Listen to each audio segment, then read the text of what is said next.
Hello guys, welcome back to my YouTube channel. तो जैसा कि आपने देखा कि हमने पिछली वीडियोज में संज्ञा के जो 5 टाइप हैं उनको अच्छे से पढ़ लिया है। तो देखिए, अगर आपको मेरी ये वीडियोज हेल्पफुल लगी हों तो प्लीज़ आप मेरे चैनल को लाइक करें, सब्सक्राइब करें, साथ में आप अपने कमेंट भी बता सकते हैं।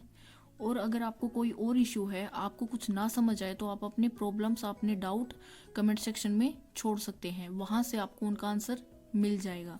तो मैं आशा करती हूँ कि आपको मेरे वीडियोज अच्छे से समझ में आ रहे होंगे। तो देखिए, आज हम पढ़ेंगे कि कुछ न कुछ अपवाद होते हैं, जैसे कि हम व्यक्तिवाचक संज्ञा से जातिवाचक संज्ञा भी बना सकते हैं और इसका अपोजिट भी कर सकते हैं। तो अब तक तो हमने सेपरेटली एक एक संज्ञा को अलग से पढ़ा है कि व्यक्तिवाचक क्या होती है, जातिवाचक संज्ञा क्या होगी, भाववाचक संज्ञा क्या होगी, आपकी द्रव्यवाचक संज्ञा क्या होगी और समूहवाचक संज्ञा क्या होगी। साथ में हम इससे पीछे की वीडियोज में ये भी पढ़ चुके हैं कि आपकी जो भाववाचक संज्ञा है वो कितने टाइप से बनती है। ठीक है, आज हम पढ़ेंगे कि जो व्यक्तिवाचक संज्ञा है वो जातिवाचक संज्ञा के रूप में भी हम उसको यूज कर सकते हैं। कैसे? जब देखिए, जब व्यक्तिवाचक संज्ञा का प्रयोग बहुवचन में हो, यानी कि अब देखिए, हमने इसकी डेफिनेशन में पढ़ा था कि व्यक्तिवाचक संज्ञा क्या होगी, जो किसी एक व्यक्ति विशेष को रिप्रेजेंट करेगी, यानी कि किसी व्यक्ति विशेष को, किसी एक खास चीज को। लेकिन जब आपने इसी को बहुवचन में यूज कर दिया, यानी कि एक लड़का एक शब्द है, जब तक वो एक शब्द है, लड़का एक वचन है, तब तक एक व्यक्ति एक लड़के की बात कर रहा है। लेकिन जैसे ही हमने लड़का जो शब्द है उसका लड़कों कर दिया, तो यानी कि वो एक से ज्यादा लड़कों के बारे में बात कर रहा है। तो जैसे ही हमने व्यक्तिवाचक को बहुवचन बना दिया तो वो क्या बन जाएगा? ऑटोमेटिक जातिवाचक संज्ञा। ऐसे ही व्यक्ति के जो गुण हैं, जो धर्म हैं, उनको दिखाने के लिए व्यक्तिवाचक संज्ञा का प्रयोग हम जातिवाचक के रूप में कर देते हैं। जब एक व्यक्ति के गुणों का आरोप हम बहुत से व्यक्तियों पर करते हैं तो भी व्यक्तिवाचक क्या बन जाती है? जातिवाचक। इसका मेन पॉइंट क्या है कि आपने व्यक्तिवाचक को अगर बहुवचन में यूज में ला दिया तो आपका ऑटोमेटिक जातिवाचक बन गया। अब देखिए कैसे। जैसे जयचंद एक वो इंसान है जो गद्दार है। हमने हिस्ट्री में काफी बार पढ़ा है कि जयचंद जैसा गद्दार, जयचंद ऐसा गद्दार था। ठीक है, अब देखिए, जैसे जयचंद जैसे गद्दार। अब जो ये जयचंद जो वर्ड है ना, इसने पूरी की पूरी एक जाति को रिप्रेजेंट कर दिया जो क्या है? गद्दार है। ठीक है, अब अगर इसी सेंटेंस को मैं लिखती कि मेरे हिंदी के अध्यापक का नाम जयचंद है, तो क्या होता? ये एक व्यक्तिवाचक संज्ञा था, एक व्यक्ति को रिप्रेजेंट कर रहा था। लेकिन इसका जो गुण, जो दोष, जो धर्म है, यानी कि अब गुण का मतलब ये नहीं कि उसकी खासियत ही हो, भाई उसकी बुराई भी हो सकती है, उसकी बुरी आदतें हैं, वो भी तो उसका एक गुण ही है। हालांकि वो अलग बात है कि भाई वो बुरी आदतें हैं, बट है तो उसका एक नेचर ही है ना। तो यानी कि जयचंद जैसे गद्दार, इस गद्दार वर्ड ने क्या कर दिया? इस जयचंद ने इस गद्दार वर्ड को इसके अपनी गद्दारी के गुण को दिखा दिया। और जयचंद जैसे गद्दार, यानी कि हमने एक एग्जाम्पल दे दिया कि जैसा वो जयचंद गद्दार था उसके जैसे, तो इसने क्या कर दिया? एक गद्दार लोगों की कम्युनिटी को, एक जाति को रिप्रेजेंट कर दिया। आज देश में जयचंदों की कमी नहीं है। अब देखिए, इस वर्ड को हमने एक जब वाक्य में प्रयोग कर दिया तो आप अच्छे से समझ गए होंगे कि आज देश में जयचंदों की कमी नहीं है, यानी कि गद्दारों की कमी नहीं है। हरिश्चंद्र। अब हरिश्चंद्र एक राजा थे। अगर अकेला हरिश्चंद्र यूज किया मैंने यहाँ पे एक शब्द कि हरिश्चंद्र राजा बड़े सत्यवादी राजा थे, तो देखो हमने एक व्यक्ति की बात की। अब इसी को मैंने वाक्य में प्रयोग कर दिया कि हमारे देश में हरिश्चंद्र अब कहाँ मिलते हैं, यानी कि जो सत्यवादी लोग हैं वो अब कहाँ मिलते हैं भाई। तो हमने क्या कर दिया? हरिश्चंद्र शब्द से पूरे की पूरे सच बोलने वाले लोगों की जाति को रिप्रेजेंट कर दिया। राइट, आई होप कि आपको ये समझ में आ गया होगा। अब देखिए, हमारे देश में हरिश्चंद्र अब कहाँ मिलते हैं। अब देखो, कहाँ मिलते हैं कर दिया ना हमने इसका बहुवचन में यूज। हमने ये तो नहीं लिखा कि हमारे देश में अब हरिश्चंद्र कहाँ मिलता है। अगर मिलता लिखते तो एक आदमी की बात होती, हमने लिख दिया अब कहाँ मिलते हैं भाई, यानी कि बहुवचन बना दिया। तो बहुवचन बनते ही क्या बन गया? जातिवाचक संज्ञा। पहले अगर अकेला था तो व्यक्तिवाचक था, बट अगर हमने इसको बहुवचन बना दिया तो ये जातिवाचक बन गया।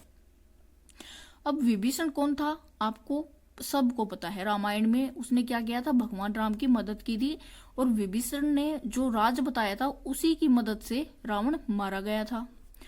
अब देखो, उस विभीषण को हमने यहाँ पे रिप्रेजेंट कर दिया है किस रूप में, जो अपने घर की बात बाहर फैलाए, जो अपने घर के सीक्रेट दूसरों को बताए। अब देखिए, विभीषण हर जगह मौजूद है। अब देखिए, जो विभीषण है उसका कौन सा गुण यहाँ पे ले लिया, चुगली का।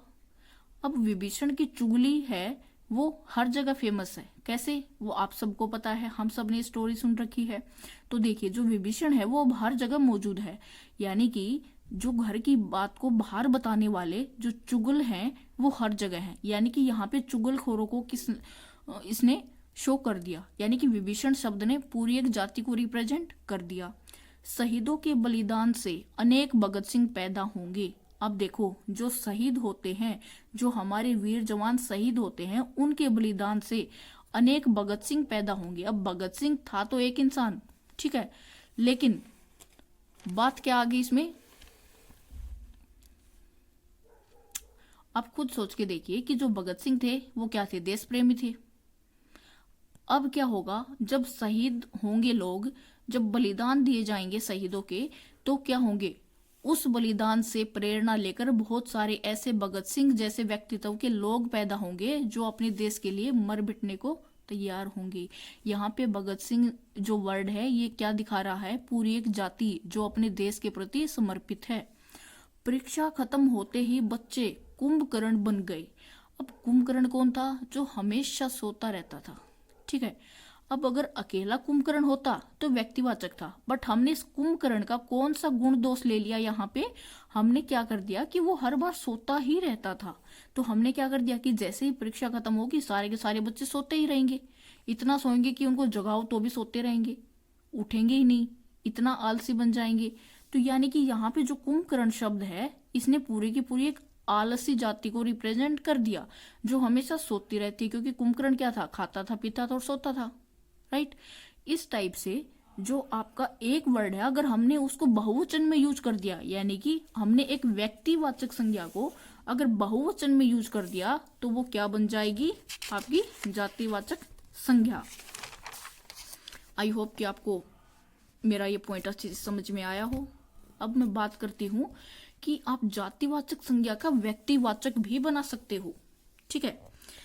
जैसे जब जातिवाचक संज्ञा का प्रयोग एक वचन रूप में हो, भाई हमने पीछे अभी अभी क्या पढ़ा, व्यक्तिवाचक को बहुवचन बना दिया तो क्या बन गया, जातिवाचक।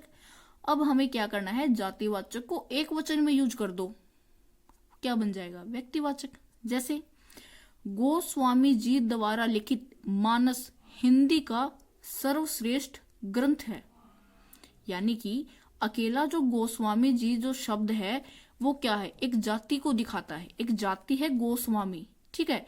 लेकिन इस वाक्य में हमने गोस्वामी जी जो शब्द है उसको किसके लिए यूज कर दिया, तुलसीदास जी के लिए। और तुलसीदास जो जी हैं वो क्या है, एक ही व्यक्ति है, यानी कि तुलसीदास जी एक व्यक्ति है, तो क्या बन गया, व्यक्तिवाचक। अब मानस जो शब्द है वो पूरी मनुष्य जाति के लिए प्रयोग होता है, यानी कि क्या है, जातिवाचक है। लेकिन इस वाक्य में हमने जो मानस शब्द है इसका प्रयोग किसके लिए किया है, रामचरितमानस के लिए। यानी कि क्या बना दिया, एक पर्टिकुलर बुक बना दिया।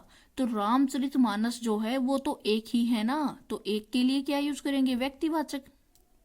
यानी कि जब आप बहुवचन को एक वचन में कर दोगे, जब जातिवाचक संज्ञा का जो यूज है उसको एक वचन में कर दोगे तो क्या बन जाएगा, वो आपका व्यक्तिवाचक। जैसे गोस्वामी जी क्या है, एक जाति है, एक जाति का प्रकार है। लेकिन इस सेंटेंस में गोस्वामी जी द्वारा लिखित मानस हिंदी का सर्वश्रेष्ठ ग्रंथ है, तो यहाँ पे गोस्वामी जी जो शब्द है, जो जातिवाचक शब्द है, उसको हमने एक वचन में रूप कर दिया, एक वचन के रूप में हमने इसको यूज कर लिया। कैसे कि यहाँ पे तुलसीदास जी को शो कर दिया, तुलसीदास तो एक ही इंसान थे, बन गया ना व्यक्तिवाचक। ऐसे जो मानस जो शब्द है वो पूरी मनुष्य जाति के लिए यूज होता है, तो अगर पूरी मनुष्य जाति को दिखाता है तो जातिवाचक। लेकिन हमने यहाँ पे मानस जो शब्द है इसको किस में यूज कर लिया, रामचरितमानस के रूप में, तो वो तो एक ही है, वो क्या बन गया, व्यक्तिवाचक। अब देखिए और एग्जांपल लेते हैं ताकि आपको अच्छे से क्लियर हो। गांधी, गांधी जी कौन थे, सबको पता है, महात्मा गांधी। अगर उनकी बात करूं तो एक अकेला व्यक्ति था, वो क्या था, व्यक्तिवाचक संज्ञा में काउंट होगा। लेकिन गांधी क्या है, एक जाति भी तो है ना, है कि नहीं। जैसे कोहली है, धोनी है, महेंद्र सिंह धोनी बोलेंगे तो एक इंसान है, विराट कोहली बोलेंगे एक इंसान है। बट अगर वैसे देखा जाए तो धोनी कोहली कितनी सारी जातियां हैं, किसी एक इंसान को रिप्रेजेंट नहीं कर रही ना, पूरी एक जाति को दिखा रहा है। ऐसे गांधी क्या है, एक जातिवाचक संज्ञा है। लेकिन अगर मैं यूज कर दूं इसका कैसे, गांधी जी अहिंसा के पुजारी थे, तो गांधी जी तो एक ही थे ना भाई, तो क्या बन गया, व्यक्तिवाचक संज्ञा। यहाँ सचिन तेंदुलकर कौन कौन है, अब एक बात बताइए, सचिन तेंदुलकर क्या है, सर्वश्रेष्ठ खिलाड़ी हैं। अगर मैं बोलती हूँ कि सचिन तेंदुलकर जैसा और कोई खिलाड़ी है ही नहीं, तो यहाँ पे सचिन तेंदुलकर क्या बन जाता, व्यक्तिवाचक। बट मैंने अब सचिन तेंदुलकर को यूज किस रूप में कर दिया, एक जाति के रूप में, कि भैया ऐसा कौन कौन सा बैठा है यहाँ पे जो सचिन तेंदुलकर के जैसा खिलाड़ी हो, उनके जैसा धुरंधर हो।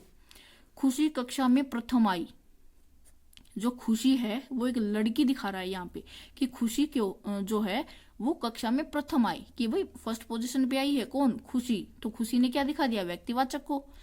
अब अगर मैं इसी को क्या बना दूं कि उसके प्रथम आने से मुझे खुशी हुई, अब यहाँ पे खुशी क्या है भाई, मेरा भाव है कि भाई हाँ मैं बहुत खुश हूँ, क्या बोलते हैं उसको, जो खुशी है वो फर्स्ट नंबर पे आई है और उसको देख के मैं बहुत खुश हूँ, तो ये क्या बन गया आपका, भाववाचक संज्ञा। ठीक है, तो आज के लिए वीडियो में मैं इतना ही रखती हूँ। आई होप कि आपको जातिवाचक संज्ञा से व्यक्तिवाचक संज्ञा बनाना और व्यक्तिवाचक संज्ञा से जातिवाचक संज्ञा में कन्वर्ट करना अच्छे से समझ आ गया होगा। अगर फिर भी आपका कोई डाउट रहता है तो आप मुझसे कमेंट सेक्शन में कमेंट करके पूछ सकते हो। तब तक के लिए थैंक यू। अगर आप मेरे चैनल पे नए हैं तो प्लीज़ मेरे चैनल को सब्सक्राइब करें और लाइक करें और ज़्यादा से ज़्यादा शेयर करें। Thank you.